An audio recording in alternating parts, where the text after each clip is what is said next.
ಇವತ್ತಿನ IPL match ನಡೀತಾ ಇರುವಂತದ್ದು RCB ವರ್ಸಸ್ GT. ಈ ಮ್ಯಾಚ್ ಬಗ್ಗೆ ಪ್ರಿವ್ಯೂ ಹಾಗೆ ಈ ಮ್ಯಾಚ್ ಯಾರು ಗೆಲ್ತಾರೆ, ಏನು ಯಾರು ಚೆನ್ನಾಗ್ ಆಡ್ತಾರೆ ಅನ್ನೋದ್ರ ಬಗ್ಗೆ ತಿಳ್ಕೊಳ್ಳೋಣ. ಅದಕ್ಕೂ ಮುಂಚೆ ಯಾರು ನನ್ನ ಚಾನಲ್ ಸಬ್ಸ್ಕ್ರೈಬ್ ಆಗಿಲ್ಲ ಪಟ್ ಅಂತ ಸಬ್ಸ್ಕ್ರೈಬ್ ಮಾಡಿ, ಹಾಗೆ ಈ ವಿಡಿಯೋ ಲೈಕ್ ಮಾಡಿ, ಹಾಗೆ ಈ ವಿಡಿಯೋನ ನಿಮ್ಮೆಲ್ಲ ಫ್ರೆಂಡ್ಸ್ಗೂ ಕೂಡ ಶೇರ್ ಮಾಡಿ. ಬನ್ನಿ ಇವತ್ತಿನ ವಿಡಿಯೋನ ಶುರು ಮಾಡೋಣ. ಇವತ್ತಿನ RCB ವರ್ಸಸ್ GT ಮ್ಯಾಚ್ ನಡೀತಾ ಇರುವಂತದ್ದು ನಮ್ಮ ಚಿನ್ನಸ್ವಾಮಿ ಸ್ಟೇಡಿಯಂ ನಲ್ಲಿ. ಈ ಮ್ಯಾಚ್ ನೈಟ್ ನಡೀತಾ ಇದೆ. ಚಿನ್ನಸ್ವಾಮಿ ಸ್ಟೇಡಿಯಂ ಪಿಚ್ ರಿಪೋರ್ಟ್ ನೋಡೋದಾದ್ರೆ ಪಿಚ್ ರಿಪೋರ್ಟ್ 200+ ಹೊಡೆದ್ರೆ ಇಲ್ಲಿ ಗೆಲ್ಲಕ್ ಆಗೋದು. ಲಾಸ್ಟ್ ಮ್ಯಾಚ್ ಏನೋ ಬೌಲಿಂಗ್ ಪಿಚ್ ಕೊಟ್ಟಿರೋದ್ರಿಂದ RCB 170ಗೆ ಸ್ಟಕ್ ಆದ್ರು. ಅದು RCB ಬ್ಯಾಟಿಂಗ್ ಫೇಲ್ಯೂರ್ ಅಂತ ಹೇಳ್ಬೋದು. ಹೌದು, ಬೌಲಿಂಗ್ ಪಿಚ್ ಕೊಟ್ಟಾಗ ಇವ್ರೇನಾದ್ರು ನೋಡ್ಕೊಂಡು ಆಡಿ 10-15 ರನ್ ಎಕ್ಸ್ಟ್ರಾ ಹೊಡೆದಿದ್ರು ಕೂಡ RCB ಗೆಲ್ಬೋದಿತ್ತು. ಆದ್ರೆ ಮ್ಯಾಚ್ ನ ಸೋತ್ರು. ಇನ್ನು ಈ ಮ್ಯಾಚ್ ಬಗ್ಗೆ ನೋಡೋದಾದ್ರೆ 200+ ಬಂದೇ ಬರುತ್ತೆ. ಒಳ್ಳೆ ಬ್ಯಾಟಿಂಗ್ ಪಿಚ್ ಕೊಡ್ತಾರೆ ಅಂತ ಹೇಳ್ತೀನಿ. ಇನ್ನು ನೆಕ್ಸ್ಟ್ ನಾವು ನಮ್ ಟೀಮ್ ಅಲ್ಲಿ ಇನ್ನು ಹೆಡ್ ನೋಡೋದಾದ್ರೆ ಹೆಡ್ ಅಲ್ಲಿ ಎರಡು ತಂಡಗಳು 7 ಮ್ಯಾಚ್ ನ ಆಡಿವೆ. 7 ಮ್ಯಾಚ್ ಅಲ್ಲಿ ಗುಜರಾತ್ ಅವರು 4 ಮ್ಯಾಚ್ ಗೆದ್ದಿದ್ದಾರೆ, RCB ಅವರು 3 ಮ್ಯಾಚ್ ಗೆದ್ದಿದ್ದಾರೆ. ಇನ್ನು ಚಿನ್ನಸ್ವಾಮಿ ಸ್ಟೇಡಿಯಂ ನಲ್ಲಿ ಹೆಡ್ ನೋಡೋದಾದ್ರೆ ಗುಜರಾತ್ ಅವರು 3 ಮ್ಯಾಚ್ ಟೋಟಲ್ 3 ಮ್ಯಾಚ್ ಆಗಿ ಗುಜರಾತ್ ಅವರು 2 ಮ್ಯಾಚ್ ಗೆದ್ದಿದ್ದಾರೆ. ಅದೇ ರೀತಿ ಬೆಂಗಳೂರು ಅವರು 1 ಮ್ಯಾಚ್ ಗೆದ್ದಿದ್ದಾರೆ.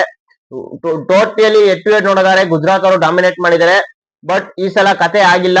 RCB ಅವರು ಆಡಿರೋ 6 ಮ್ಯಾಚ್ ಅಲ್ಲಿ 4 ಮ್ಯಾಚ್ ಗೆದ್ದು 3ನೇ ಸ್ಥಾನದಲ್ಲಿದ್ದಾರೆ. ಗುಜರಾತ್ ಅವರು ಆಡಿರೋ 6 ಮ್ಯಾಚ್ ಅಲ್ಲಿ 3 ಮ್ಯಾಚ್ ಗೆದ್ದು 6ನೇ ಸ್ಥಾನದಲ್ಲಿದ್ದಾರೆ. ಅದರಿಂದ RCB ಇಲ್ಲಿ ಡಾಮಿನೇಟ್ ಮಾಡುತ್ತೆ.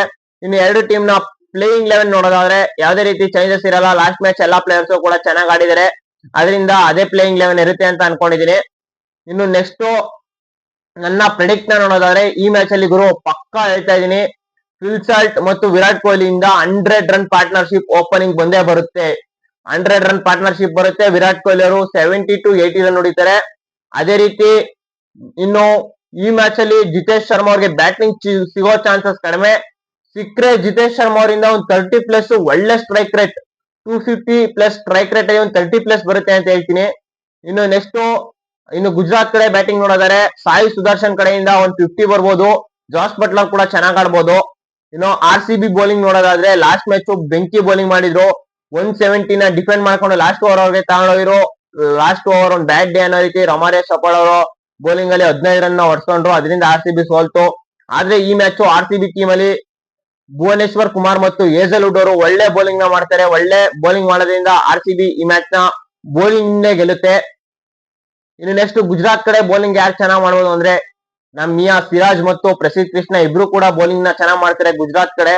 ಇನ್ನು ಈ ಮ್ಯಾಚ್ ನ ಯಾರು ಗೆಲ್ಬೋದಪ್ಪ ಅಂದ್ರೆ ಈ ಮ್ಯಾಚ್ ಆಬ್ವಿಯಸ್ಲಿ RCB ಗೆದ್ದೇ ಗೆಲ್ತಾರೆ, ಯಾವ್ದೇ ಡೌಟ್ ಇಲ್ಲ.